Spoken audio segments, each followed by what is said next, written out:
As a community, we build empathy, curiosity, joy, and connection when we share stories with you. Welcome to Storytellers Project, part of the USA Today network. And good evening. I'm Kirby Adams of the Courier Journal in Louisville, Kentucky, and I'm your MC for tonight's Midwest Storyteller Project. Tonight's topic is my family, my culture. And boy, we really appreciate the fact that you're taking a chance on live storytelling and sharing your evening with us tonight over the computer. Tonight, we're joining Humana and 5 Americans from across the nation to create community. Since 2016, the Storytellers Project has brought more than 100 shows each year to communities across the country. And tonight, we've handpicked incredible, inspiring storytellers to tell you their stories on that topic of my family and my culture.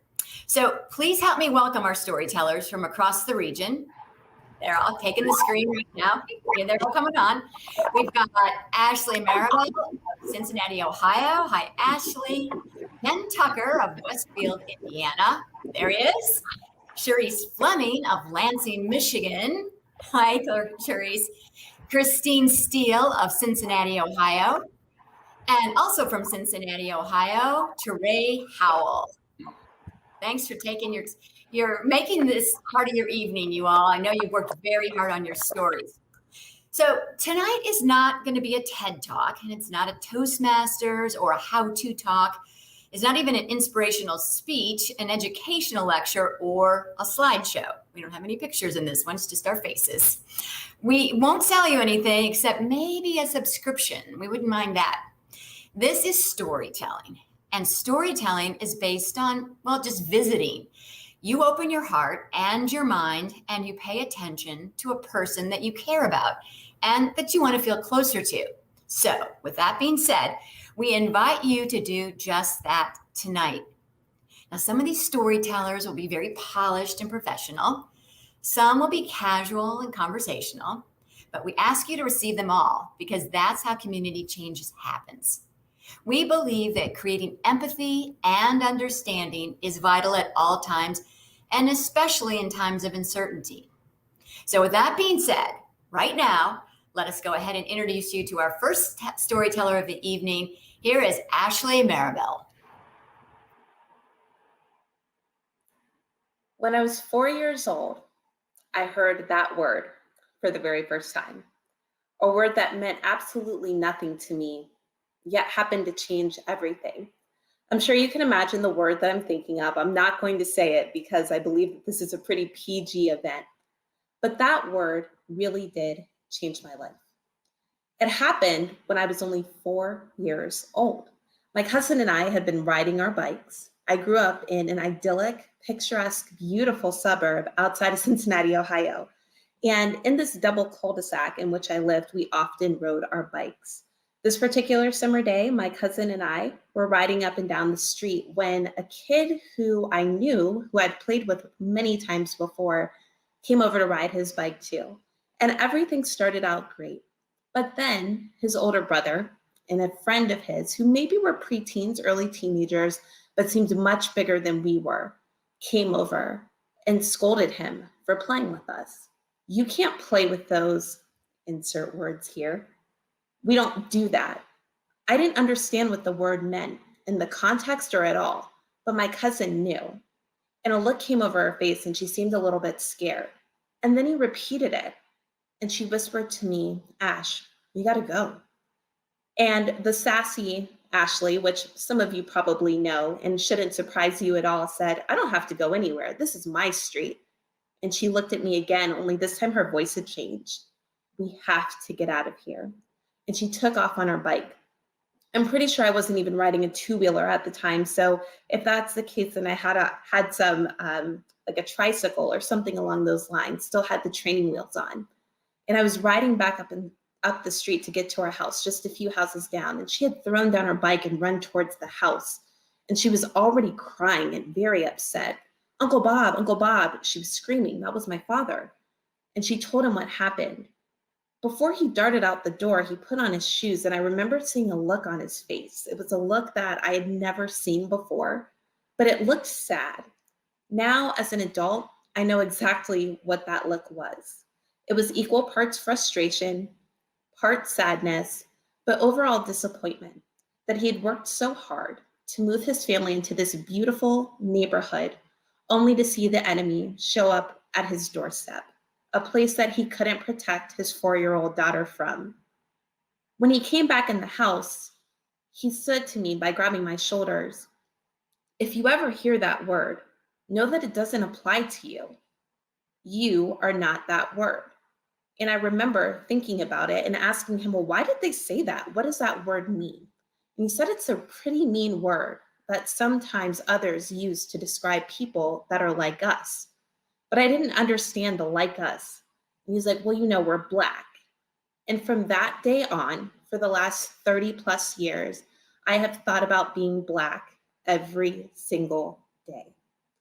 When I think back to that story, I often think about that experience with my father, someone who grew up in a time when segregation was the law of the land, who had probably hoped that his daughter would never experience those same things that he did as a child or a teenager, and only to experience them again herself all throughout her life. I understood his thought process. A few years later, let's say 1995 or so, I was in the 5th grade. We had been given a social studies assignment to talk about a historical person or figures who made an impact on life that might have not been as known. If the project happened today, it probably would be about hidden figures. But in this particular time, back in 1995, I wrote about the Tuskegee Airmen. Around that time, a movie had come out on HBO about these people, and we had watched it as a family. But what I later learned is that my dad actually knew some of these people from the screen, that they were his friends in real life. When I told him about this project that I was working on, he was really excited and his eyes got really wide and was like, oh my gosh, I have the best idea. Let's talk about the Tuskegee Airmen.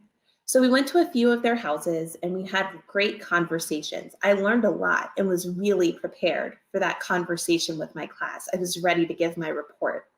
I also had drawn a picture. Now, the picture probably should have earned me an F, but the actual storytelling and the reporting, that was an A-worthy project. I remember getting up in front of the class feeling so proud to share about this experience.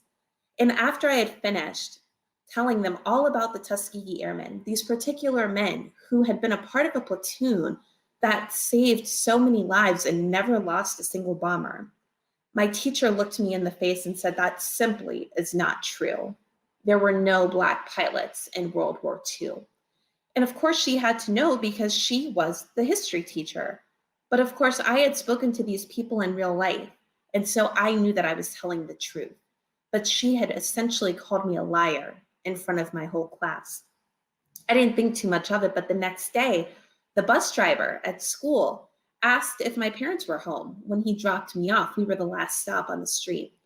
And we walked down to my house and he came up and spoke to my dad and had said that his daughter, a girl from my class and from my soccer team, had come home crying because the teacher had called me a liar in front of everyone and she was really upset and he wanted to make sure that I was okay.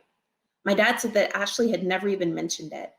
And when we talked about it later that night, he expressed some disappointment again, that he wanted me to feel that I could always tell him things and that this exact story was true.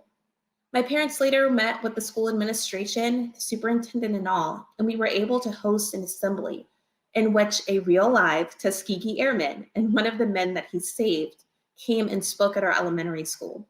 It was the first time that those men had met in person, even though they had grown up just across the street from one another and had even been photographed together in their youth. But because of their race and their identities, they had never truly crossed paths. I remember that day because that was the day that I was proven right, and I was able to share a story with the world. The last thing that I'll share with you all tonight is a story about fitting in. My neighbors had a membership to this particular swim club in our neighborhood, and it was a really big deal.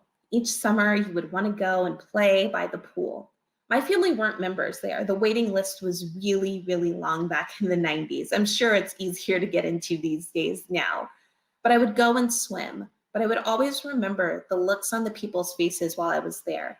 And even though I knew so many of these kids from school and their parents from different activities, I always felt like a fish out of water, that I shouldn't be there. Later in the summer, my friend's mom noticed that I had stopped coming with them to the pool and asked again my parents, was everything okay? And my dad shared some of the things that had been said to me while I was there. And they talked about race once again. But something sparked in my dad that summer, and he decided enough was enough. And wouldn't you know, the very next year, he had a custom in-ground pool built in our backyard. It was a beautiful pool, crystal water. I helped design the tile. It was a sock-shaped pool, and it was absolutely beautiful. My kids, who are now 3 and 1 respectively, are able to still swim in that pool today. I often think about that experience in terms of seeing a man who was born into segregation, unable to swim at a public pool, watch his daughter struggle at a private pool when invited by friends to ultimately create a pool of her dreams so that I could always feel comfortable in my own home and in my own skin and never need the outside world for validation. My father gave me so much, but most important, he gave me resilience. When I started to think about what I wanted to talk about tonight, it was clear to me that race has impacted my life. But really, this story was a love letter to my dad. My dad passed away on February the 8th, 2020, 4 days after the birth of our daughter. And what I've learned in the years since he's been gone is that resilience crosses all colors, all races, all ethnicities and religions. It's something that each of us can have and take with us every day. And it's the gift that continues to give. So as I continue to march on and continue to live life and work to instill these same values in my children, I'll always know that home is where it started. Thank you. Thank you, Ashleigh. What a great story about the lessons learned from your dad and resiliency. We appreciate your time and your storytelling. Well, Humana is sponsoring Storytellers Project shows nationally, and now they're sponsoring them virtually because they believe that sharing stories and connecting as humans online or in person makes for healthier people and healthier communities. And we need these connections to each other and to health now more than ever. Now, as the COVID-19 vaccines have become available in communities across the country, Humana strongly encourages you to consider getting the vaccine and to discuss with your doctor what is best for your health. You can visit humana.com for more about what they're doing each and every day to connect you to better health in your community. The COVID-19 vaccines can be our chance to get back to our plans, to get back to each other, to life. But it's okay to have questions, like, how were the vaccines tested? In rigorous clinical trials among adults of diverse backgrounds. Find the latest information at getvaccineanswers.org. And welcome back to the show. I'm Kirby Adams from the Courier Journal. We're glad you're with us here tonight. Storyteller number 2 is up. His name is Ken Tucker, and his story is We Don't Pick Our Parents. Ken? Hi, I have a story I'd like to share with all of you. And I'll start by sharing the thing that I've kept from the majority of the world my entire life. Even those that are the closest to me don't know my entire story. But I come from a long line of absentee fathers. My father, he wasn't around. His father wasn't around. My mom's father wasn't even around. When I was 8 years old and I finally got a dad, his father wasn't even around. How is that even possible? But my story isn't about the people who weren't there. It's about all those people who showed up. Most notably, a bunch of really strong women who their entire lives they dedicated to their family and to making their little corner of the world a better place. And that starts with my mom. Have you ever had someone that saw the good in everyone? Have you ever had someone in your life who was given you their all, my mom has always done that. There's a certain level of empowerment to believing that you can do anything in this world as long as you don't hurt anyone else. And I don't know why she's like that.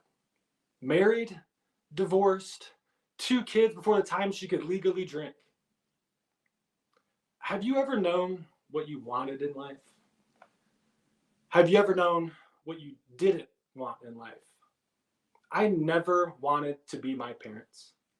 My mom must have felt like Atlas carrying the world on her shoulders, constantly trying to make $1 out of 15 cents. My brother and I, we grew up on welfare, food stamps. One of my earliest memories is sitting outside the Lincoln Plaza in Cedar Lake, Indiana, where I'm from, and asking my mom what we were doing here. What was this line? And an older gentleman in line looked down at me and he says, "We're here for a handout." And my mom looked at him and she told him, "We're not here for a handout. We're here for a hand up."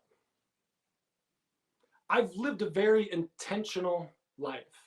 Every time I've come to a major crossroads in my life, I've often wondered, what would all of those fathers have done? And I did the exact opposite. It's always taken a village to raise a family. And the first village I was a part of was a little town in Marable, Indiana called Little America by its residents. Just off Taney Place was the Monashevitz house. I remember showing up there for the very first time, and the warmth of this place and the people just embraced me, a complete stranger, my mother, my brother, and myself. You could smell it in the walls. You could hear it as you walked up to the steps. Jerry Monashevitz met his wife, Trinidad Catalina Lopez, very similar woman to my mother, married, divorced, but she had 4 kids. And this is the home that they created together. And this was my safe place for the next 20 years. It's a place where I spent a lot of time. We all did. It was our central gathering point for our family, for all those things that you get together with your family. And I'll never forget them, even though they've long since gone. My grandmother's cooking, enchiladas, chorizo, a bunch of, mijos just running around. It was magical. When I was 8, as I said earlier, is when I got a dad. And I remember sitting at my parents' wedding. I was a ring bearer with my younger brother. And immediately after the ceremony, I ran up to my dad and I just said, "Thanks, Dad. Thanks." Rick Monashevitz, the son of Jerry and Trina, he never let me call him Dad until that moment. And I was so happy. I didn't care that it was a shotgun wedding. I didn't care about anything else. I finally had, a family. Shortly thereafter, my brother was born, my younger brother, and that's when I began this lifestyle of being a caregiver. As early as I can remember, I remember helping out with my little brother, and then my little sister about a year later. I would kind of tiptoe into my parents' room on the weekends and get them out of their cribs, and we would all go downstairs and just spend time, because that was the most important thing. It's the most valuable commodity that I think we as human beings have for any other human being is time. And I would feed them, and we would watch SportsCenter and just spending time next to each other and watching their own shows as well. Over the next 10 years, I basically became a live-in babysitter. I was always there kind of helping out with my younger brother and sister. As they got older, a funny thing kind of happened. All that time kind of came back to me. I would always go to sleep by myself in my room with my older brother. But when I woke up, my younger brother and sister would crawl in bed with me. I would go to sleep alone and wake up 3 deep. It was one of those things that you could put a price tag on that. If you could bottle that up and sell it, you would be a millionaire. Do you remember falling in love? I do. May 17th, 1997. I was at a place that I didn't really want to be, and across the room, I caught the eye of this girl, and it was her smile. Her smile drew me to her. It was horrible timing. I was breaking away at that point. By the end of 1997, I was going to leave my family.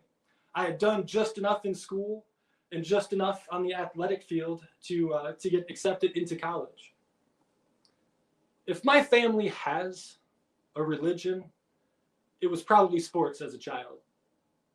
But as an adult, it's been education. I spent 11 years as a public educator in the state of Indiana. During those 11 years, teaching wasn't easy, and it never has been an easy profession. You can learn a lot at school. You can learn a lot at home. And I blended those two things together because for me, school education is an extension of the home. Each and every year for those 11 years, I would welcome all those families to my family because for the next 181 days, I was going to be an extended member of your family, an uncle that does random things, a chatty cousin, if you will. Hopefully you'll talk about me around the holidays with your family. The secret to education, I think, is the secret to life, and that's just making connections. And I learned that from those strong women in my life. You're never prepared as a teacher for all the things that you're going to be asked to do, especially the really hard things. The ups and downs of the school day, the ups and downs of a year. Being a part of someone's family means you're a part of their successes, you're a part of their failures, you're a part of the births and the deaths. My first year of teaching, one of my students lost their father. She was 11 years old. They don't teach you how to teach that. So I just followed the examples that I was given. Like my mom, I showed up each and every day. Like my grandma showed me, I showed people that I actually cared about them. And like my wife showed me, a smile can go an awful long way to make someone's day just a little bit better.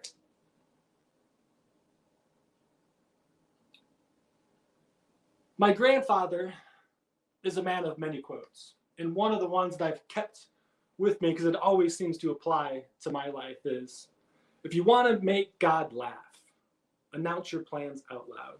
As I said, I've lived this intentional life. I knew I didn't want to be a young parent. I did everything that I could. That girl that I met on May 17th, 1997, we dated on and off. We stayed in each other's lives. We got engaged. We planned a wedding. We called it off because it really wasn't working. And we grew even closer from those things, from those moments. We thought we waited too long to have kids. After we had gotten married, all of our friends started having kids. Why wasn't it happening for us? There was no explanation.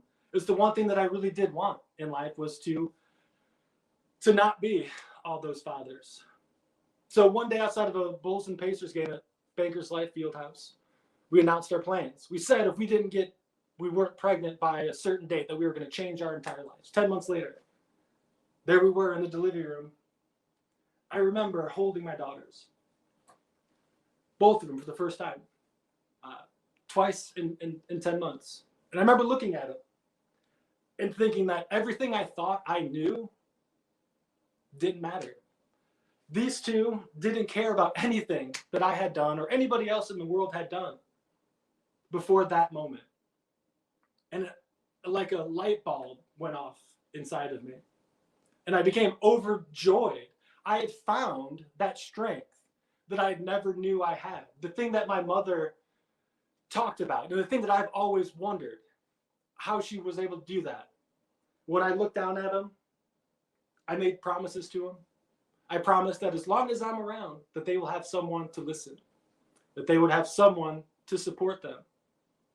And even as important, they would have someone to tell them no. Life is a series of moments. Every day, we have an opportunity to reinvent ourselves. My family, it's perfectly blended. My culture, how much time do you have? I want to thank everyone in my life that invested their time in me and made me the person I am today. And I want to thank all of you that are out there somewhere in this cyberspace that have invested your time here tonight to hear all of our stories. Have a great night. All right. Thanks, Ken. What a great story about the importance of making connections and reinventing life. We really appreciate that. Oh, by the way, I needed to remind you about something that I forgot to tell you at all about. And that is, it's a little odd when the people finish their great stories and it's just sort of silent. We do have a way that we can sort of virtually clap, okay? It's basically hitting the like button on your screen. So I don't know if you can hit it a whole bunch of times, but at least hit it once if you enjoyed this story. I know that our storytellers will really appreciate that. So tonight's show, by the way, is produced by the Cincinnati Enquirer, the Lansing State Journal, the IndyStar, and the Louisville Courier Journal. And we had a team of journalists who helped to support and coach our storytellers for tonight. They include Melanie Laffman, Madeline Mitchell, Brianna Rice, Kayla Ketchmar, and Chris Kenning. So we really appreciate all the time that they put in. I know our storytellers do. And you can support all of our work by liking and sharing this show. And you can find it by checking out our newspaper's website after the show is over. All right, time for storyteller number 3, who happens to be Cherice Fleming. And her story is titled, I Hope You Dance. One of my earliest recollections is of me standing in front of a huge mirror. I'm in a ballet school. I'm about 6 or 7 years old, and the teacher is talking to us about the new ballet shoes we'll be wearing. I'm focused on the tutu I'm wearing at the moment, but she's telling us that these new ballet shoes will force us to walk higher on the tips of our toes. It doesn't sound comfortable to me. And even though I know my mom enrolled me in ballet school because I naturally walk on my tippy toes, I'm really not resonating with this pole that is going across that we have to stretch our legs onto, and they have to be completely straight, and we have to lean. And I don't even do the splits. So for me, this is not a good thing. I would much rather be on the floor at home with these encyclopedias that my mom was gifted from a neighbor who passed away. And she gifted them to me. I'm just not really reading them. I'm looking at the images and circling things. And my mom would let me write in these encyclopedias. But I will tell you that one thing I understood then and even to this day is that I craved knowledge and understanding, almost like people crave food. I used to sit on the porch and ask, why am I here and what is my purpose? It didn't seem like many people asked those questions. So as I looked at television, I noticed that the students who seemed to be like me, the kids that had their heads in books, wore glasses.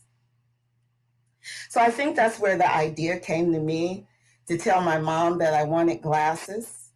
She took me to an eye doctor, and I proceeded to act as though I couldn't see certain letters and such.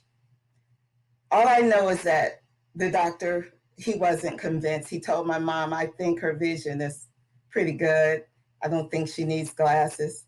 And my mom, she wasn't about to buy glasses if I didn't need them. So that plan didn't work out, and I still didn't know quite how I fit in the world. But I will say this, I definitely know I saw the world through a different set of glasses. One reason I knew is that on weekends, my mom would take us to my relatives, and they were always partying and playing cards and dancing every weekend that we would visit them. And I would say, why are they wasting their money on this type of stuff? I felt like there was greater things we needed to be doing at 6 and 7 years old. And I remember my mom would always say, oh, that's just Tutu. She's an old soul. She's a little different. And let me explain that to you. Known to my culture are nicknames we always got a nickname from something. I got my nickname from wearing that tutu. But also the elders in our family, they could hold a baby, a newborn baby in their arms. And from a birthmark or something in your eyes, they can tell you something about that baby's future. Me, Corinne, this one here, she's an old soul. And so I became known as Tutu, the old soul. She's just a little different. I think that's why I chose the mate that I chose.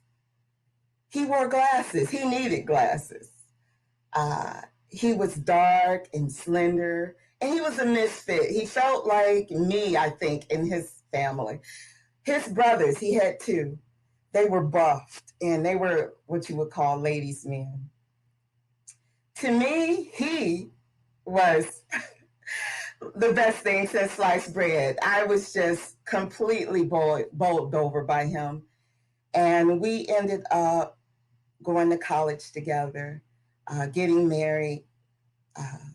He majored in physics and calculus, I in English and digital arts. My life with him was a great adventure. He began to tutor when we were on campus, and I can recall building his first webpage. We left school and moved out to Las Vegas, started a tutoring center. We had some college buddies who were Korean. We would have students coming in from Korea.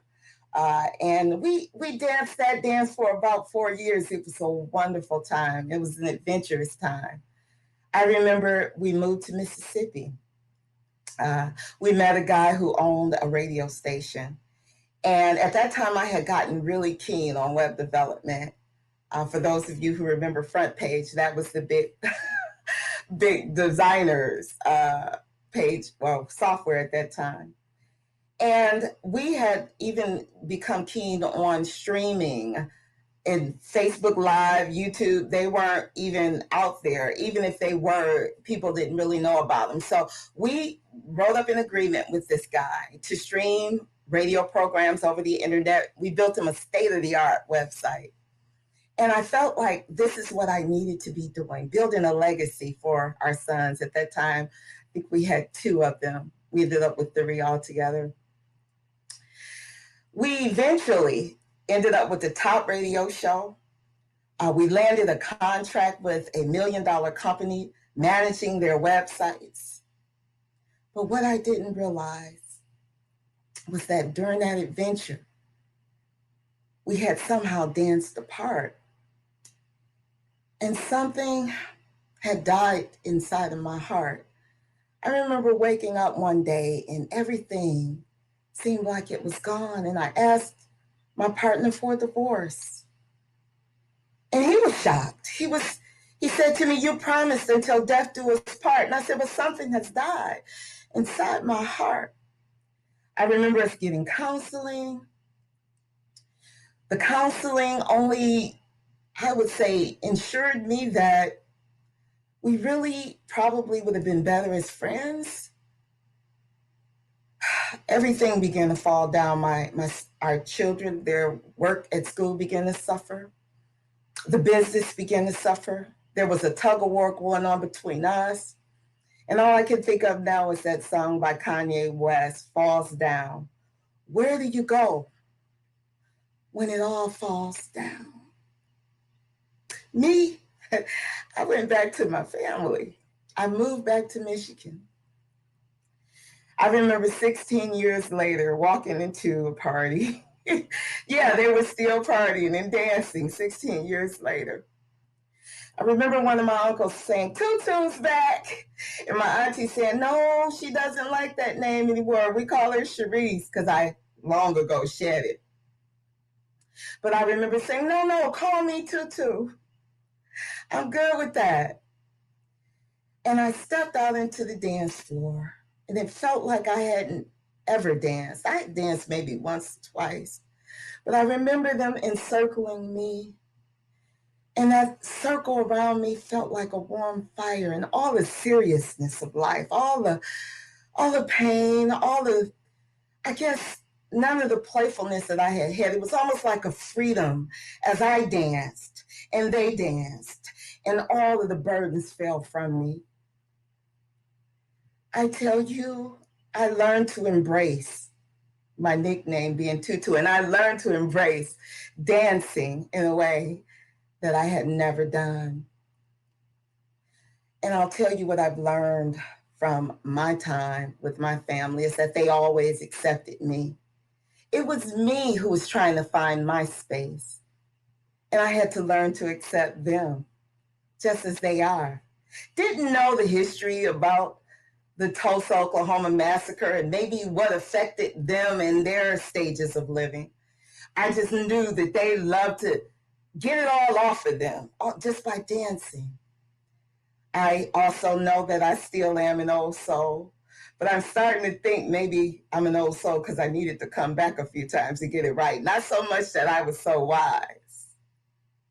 And I'll tell you, I've come to love this song because my family will tell you today, Tutu, she'll dance anybody under the table. Because I danced today. And there's this song by Leanne Womack. In that song, she says that living might mean taking chances, but they're worth taking. Loving might be a mistake, but it's worth making. She says, I hope you dance. And that is my wish for you as I share my story, because I know all of life today is a dance. So I hope you dance because I dance. And I thank you for listening. Thank you, Tutu. What a warm story. We appreciate you sharing that with us. I hope you remember to hit your like button for Tutu's story and all the stories that are coming up. It's the Midwest Storytellers Project. I'm Kirby Adams, and we have more stories on my family, my culture, continuing now with Christine Steele. And her story is titled, Your Feet Will Take You Where Your Heart Is. Now, you look at me and you often think, I know what you're thinking. Oh, what a cute little Irish girl. I got the red hair. I got the freckles. It happens all the time. One day I was downtown outside our courthouse and I was wearing this green suit jacket, and one of the random people, there's always people hanging out on the steps of the courthouse. This guy just jumps up off the steps, goes running out in the street and yells, "It's a leprechaun, it's a leprechaun." And he starts dancing this Irish jig on the street. Burst out laughing, but that happens to me more often than you'd think. But truth is, I'm not actually what you think. I am a lawyer and I teach Irish dancing. And Irish dancing, for those that don't know, is kind of like clogging, kind of like tap dancing. You don't use your arms. Over the years, when I was doing it growing up, I spent a lot of time explaining Irish dancing to people because nobody knew what it was. Then Riverdance and Lord of the Dance happened, and suddenly Irish dancing was part of the pop culture. And everybody knew what Irish dancing or river dancing was. And, after a lot of years of blank stares and empty faces, when I said I Irish dance, it's been kind of neat because now everybody knows. But in any event, I've been Irish dancing for so long. I feel more Irish than I actually am. The reality is my mother is from Latvia, one of the Baltic states. They left in World War II and went through DP camps in Germany and ended up in the US. And my father's mother's from Bohemia, like Eastern Europe, pre-Czechoslovakia. And it was only my father's father who's got Irish and English in his background. So the Irish part of me is a really small part of my DNA comparatively. But I love to dance, and my parents were folksy before folksy was cool. They liked Irish music and Celtic music in the very early 70s. And growing up, we went to we had an international folk festival here in Cincinnati, and we would go every year. And I love to watch, because I like dancing, I like to watch all the dancers, and I'd go watch all the folk dance groups. And I was mesmerized by the Irish dance group. The power and the syncopation and the rhythm was just fascinating to me. And my parents tried to get me to take Irish dance lessons. They pushed me for years. Oh, you should try it. And I was like, no, it's not cool. I was doing ballet and tap like all my friends. But finally, when I was 11 or 12, I agreed, okay, I'll try it. Well, I took a couple classes and I was absolutely hooked. So, before I knew it, Irish dance was a huge part of my life. So I was going to classes 2, 3, 4 days a week. I'd go to competitions every weekend in the summer. My parents would help out, like at our local competition. Even my uber introverted father would go and help man the gate at the dancing competition and help people in. And my mother and my grandmother, who both could so amazingly, turned those talents to helping make Irish dance costumes with all the ornate embroidery and everything that we wear. And I even met my husband through Irish dance through some mutual friends. So, and then we've had 4 children, mostly grown now. They've all danced. I taught dancing when I was pregnant. The kids pretty much grew up at the studio because I was there a lot and it was easier just to keep me with them. I remember my youngest falling asleep on our dance studio floor regularly. She'd fall asleep head on the wood floor with dancers all around and their hard shoes pounding on the ground, and she'd be sacked on the floor. And she's now a world championship level Irish dancer. So I have to think that she might have gotten good rhythm and timing from osmosis from all those naps in the studio. My 2 oldest dancers both danced all the way through college, and my oldest is actually a teacher himself now. And I have another son who just danced for a little while. It turned out Irish dancing was not really his dream, so he didn't pursue it for a long time, but he's been around it a lot and actually is one of the best people to take to competitions because he keeps a running commentary going that's hysterical and actually really insightful because he understands a lot about it, even though he didn't ultimately do it for a long time himself. But in any event, our family's grown up around Irish dance, for better or worse.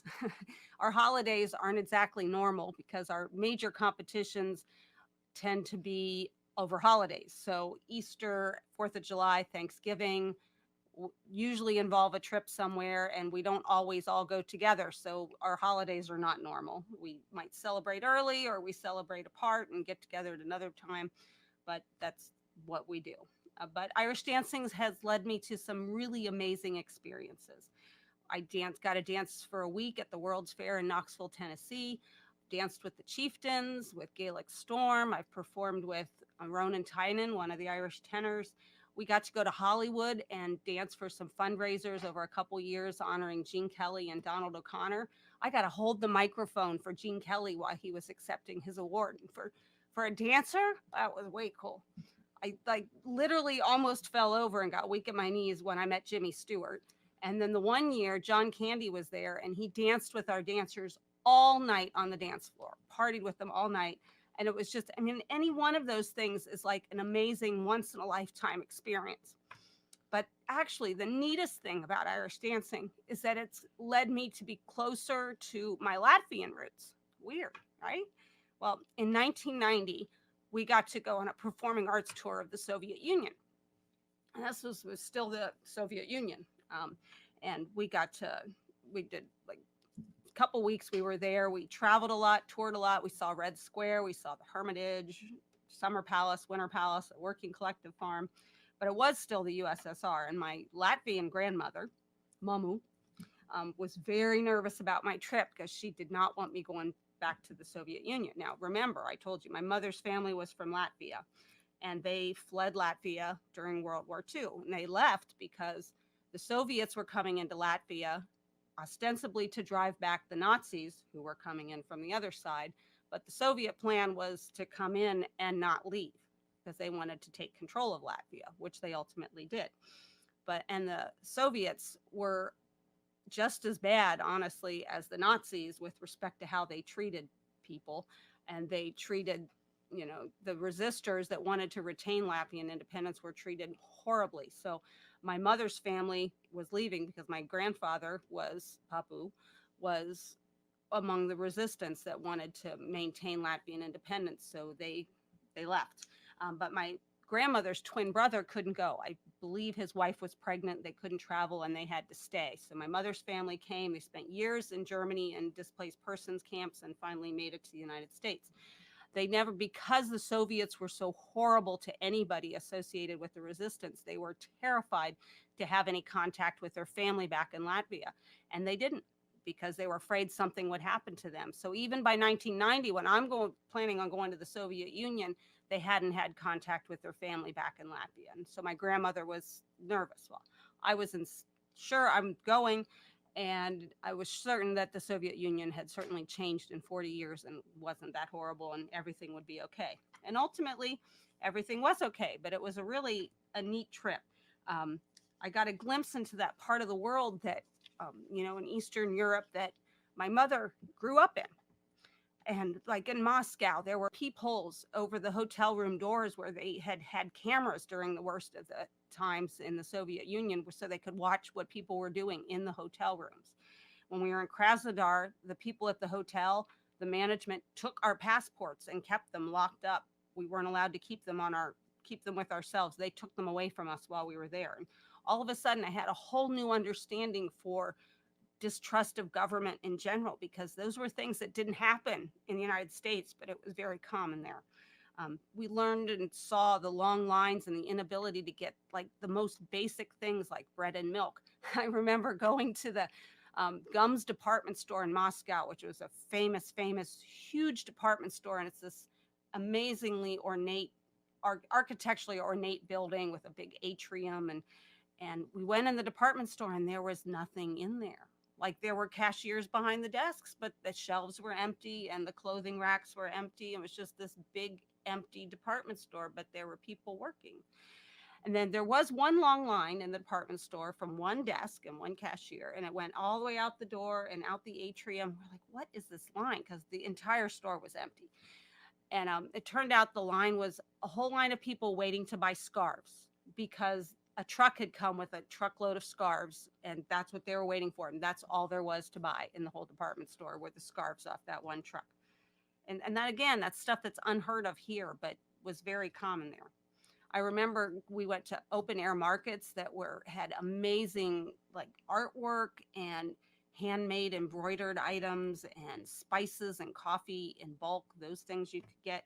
And I had a whole new understanding and appreciation of why my mother liked our own Findlay Market here in Cincinnati so much. We have an open air market here. And I understood why that meant so much to her.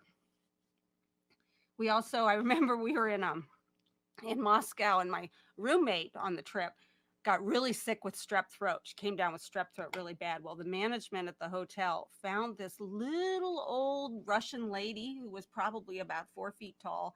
And she came in our room late at night, some odd hour of the night, and mixed up this concoction that was like, I had an egg in it, a raw egg.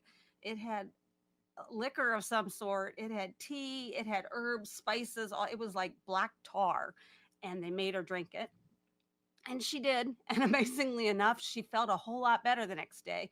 And it reminded me of my Latvian grandmother, Momu, because she always had a home remedy for everything: herbs, teas, this, that, weird mixes of things when something was bugging you or ailing you, and they always seemed to work. And I was like, oh, those home remedies, they've got something there.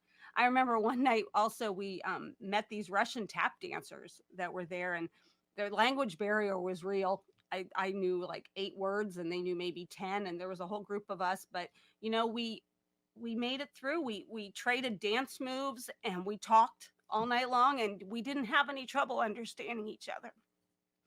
So I realized from that whole trip that for all the political unrest and differences in governments and concerns about perceptions of great divides between things like that, that in the end, the people are really not very different at all.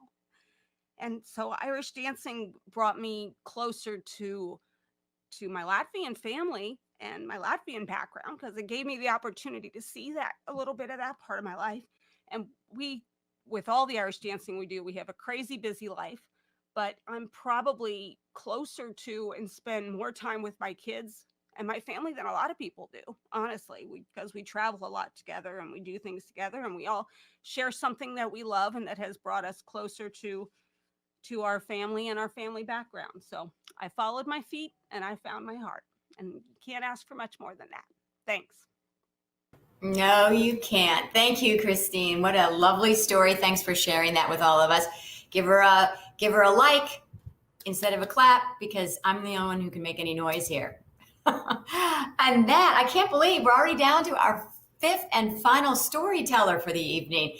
Tonight's topic has been my family, my culture, and our storyteller now is from Cincinnati, Ohio. Ray Howell, here's his story called Friends, Family, and Flows. So my earliest memory of moving to Cincinnati, I was about 4 or 5 years old, as long as I can remember. It was summer in 1990. Ninja Turtles, biggest movie out.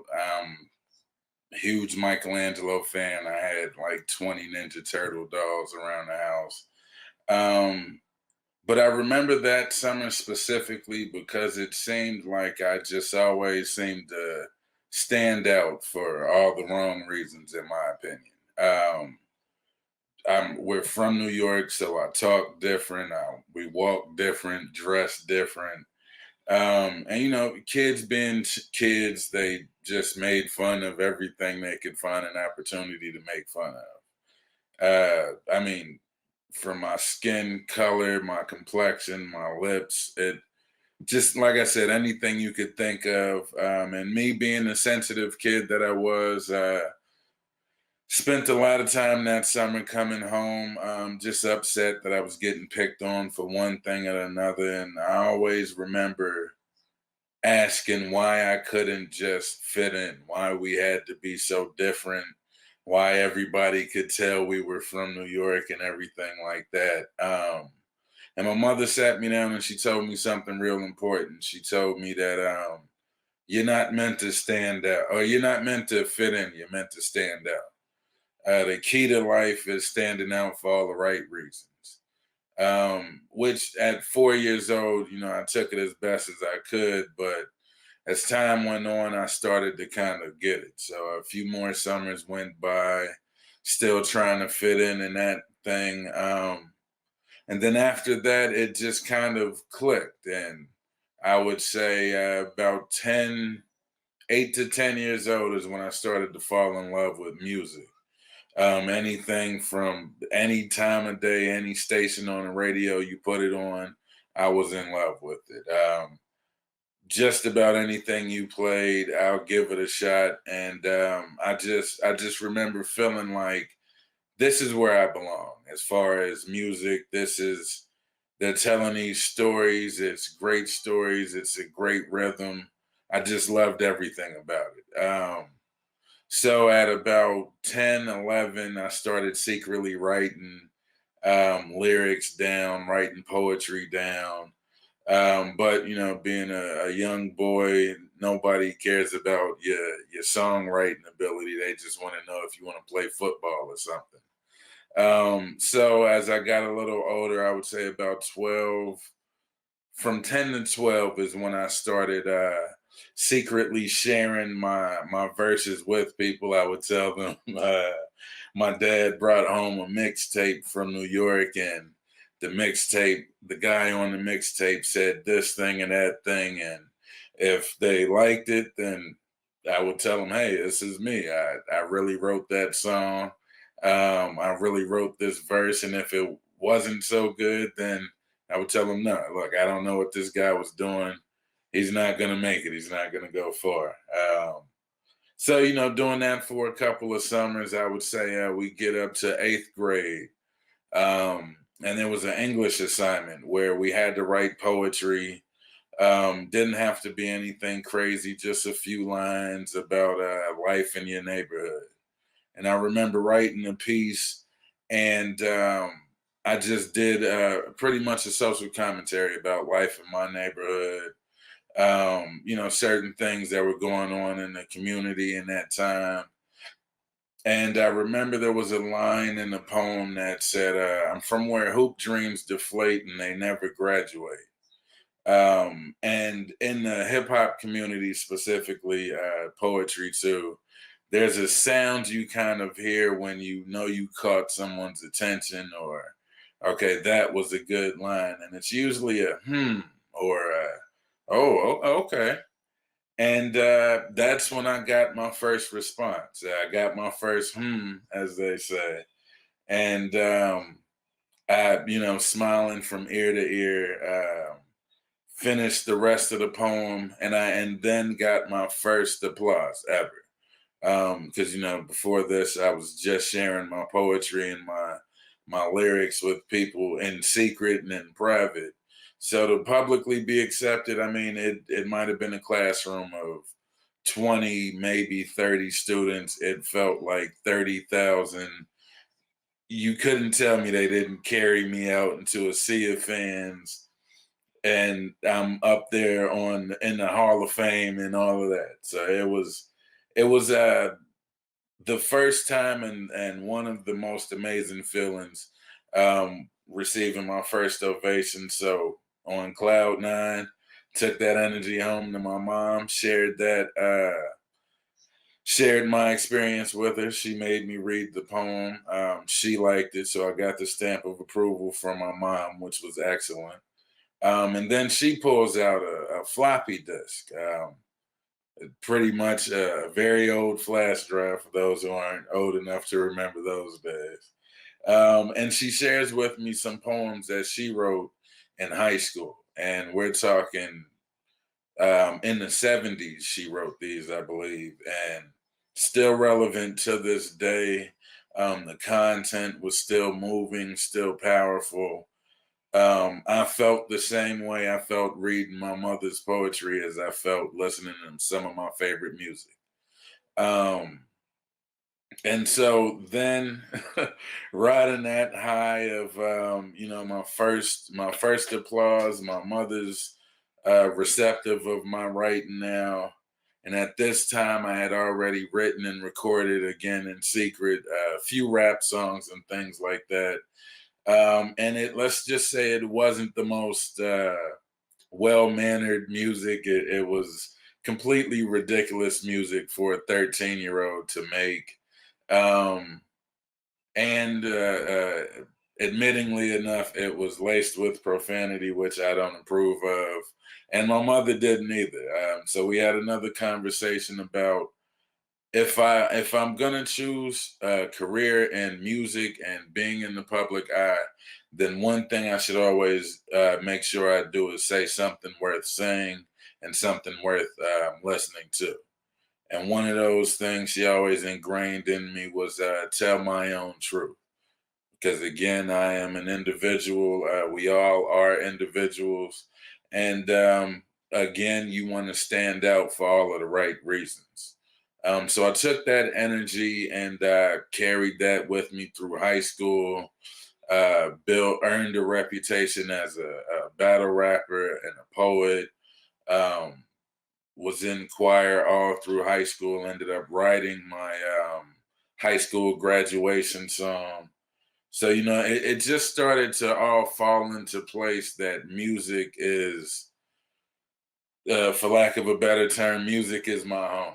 That's my family, and knowing now that I have the blessings and the talent that was given to me through my mother and through my peers around me, I was ready to take on the world. I ended up going to UC, where I met another woman that would change my life, Jenny Faith Wright, also known as Black Butterfly, who was building a slam poetry team at that time. She built it up.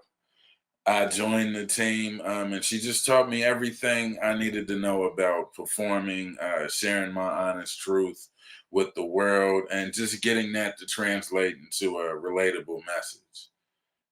So again, everything's moving upward, and I end up moving out to LA to get married. Still pursuing music, still working on my music, where I end up meeting my now business partner, Comp. From Baltimore. Turned out we were out in LA at the same time. We meet up and we start doing shows. And our first show, I'll admit it, I don't know if he will, but I'll admit it, was a flop. I mean, we had 8 artists show up, and those 8 artists performed for the 8 artists that were there. But we all shared the same vision, the same passion, the same love for music. And we took that show on the road and built it up to bigger and bigger things, to where, at some point we had celebrities coming out to our shows, Dave Foley, Maia Campbell. It just things I would have never thought that I would be able to see from my humble beginnings. And then it all sort of started to fall apart. I ended up getting divorced shortly after that. ended up moving back to Cincinnati, back in my mom's house, where she thankfully allowed me to, as we say in my circle, just kind of cut my microphone on and get weird and express myself. And that was those moments where we would quote unquote get weird are where some of the most meaningful and truthful songs came out.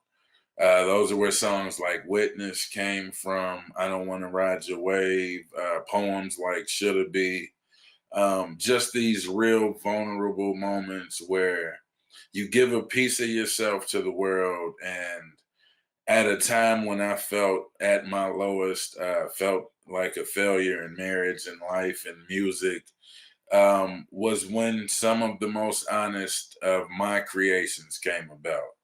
I ended up being fortunate and blessed enough to work with Fernando Perdomo on the record, and Nakia Shante and the great people at Poems Inc. shot a video for me. And since then, it's just been, again, back on that elevated climb. And I'm able to share my story here with you all today. And the one thing I want to leave you with is what I've been told my entire life is your family is, you may end up having to make your family be what you make it to be, blood or otherwise. Once you find your village to protect you and to lift you and support you, anything is possible. And I just want to give this time to acknowledge everybody that's given me the opportunity to be my weird and my unique and individual self. And just thank you all for taking time out to listen to my story. Well, thank you for telling that story. I have to say, your mom sounds like an amazing woman. Can you give her a shout out to your mom? Definitely. My mom, Viola Howell. Is she a lot watching? of people know her in the Mount Healthy community. Is she watching tonight? I believe so. My phone just died sharing this with all my friends and family. So, Oh. so I'm sure I'll get the messages to find out soon enough. Well, we'll send her the link, okay? Yeah. Good job. Hey, everybody tonight did such a fantastic job. We really want to thank, what a solid group of storytellers. Those are beautiful personal stories about your remarkable families and your memories and your life-changing lessons. I mean, what a treat to have you share all of that with us. I can't thank you enough. And thank you to our virtual audience as well. You know, this is the conclusion of tonight's show, but we hope that you enjoyed the last hour of real life storytelling. It was sure fun for me on this end. We hope to see you back here in several weeks. Our next shows, excuse me, are September 13th on the topic of home and November 18th, which will be all about traditions. We'll see you then.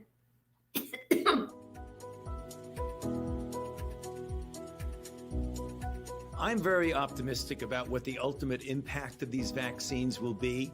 When you get a certain percentage of the population vaccinated, we can create an umbrella of herd immunity literally over the entire country. That will take several months to occur, but I feel confident that if we get a substantial proportion of the population vaccinated, that we can actually end this epidemic as we know it in this country. The vaccine is important, and it's a protective measure. Wearing a mask is important also. Physical distancing of 6 feet is important. The vaccine is a huge step forward, but it is not a silver bullet. And so after people receive the vaccine, we still need to do the simple things that we know work.